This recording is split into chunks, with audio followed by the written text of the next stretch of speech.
पाप लगी हो, पाप लगी हो।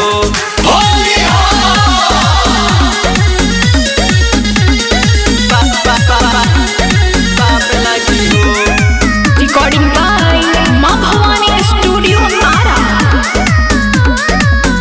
काहे पिटे लगे वाड़ी देवर जी, होली खेला बना तोहर पाला रंग धाली सरदी, दुख झेला बना ए देवर जी सुने।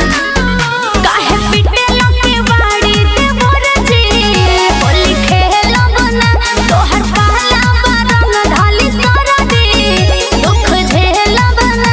हम निकलब ना घर से बहरिया, फागुन में हमरा ढाप लागी हो। देवर से भौजी देवर से डलैबू ना रंग, होली में भौजी पाप लगी हो। देवर से डलैबू ना रंग, होली में भौजी पाप लगी हो। पाप लगी हो, पाप लगी हो।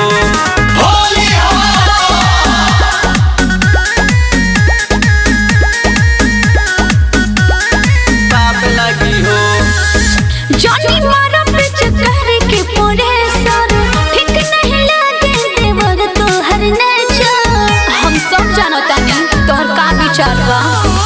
अभी होली के दिन माना कइल जाला, बुआ पूरी चिखावा ऐसे धइल जाला। मोर मरद के सेवा में हो डाली भोले हमरा सारा लागी हो।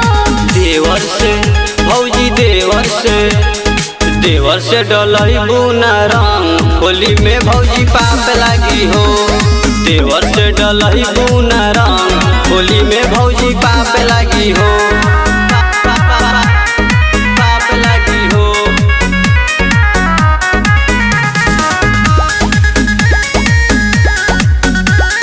पाप लगी हो। पाप लगी हो। खेली हम भले अबीर हमरा से, बाटे नहीं हो रहा बोर तोहरा से। हरी बात के तो समझो। तोहर साड़ी लेटवई है मुनी लाल पर दुमन, अभिषेक के ऐसे ना दूरा भाभी मन। केहू देखे तो लगे छोड़ा, पड़ोसी के आँख लगे हो। देवर से भौजी देवर से डलैबू ना रंग, होली में भौजी पाप लगी हो। देवर से डलैबू ना रंग, होली में भौजी पाप लगी हो। पाप लगी हो।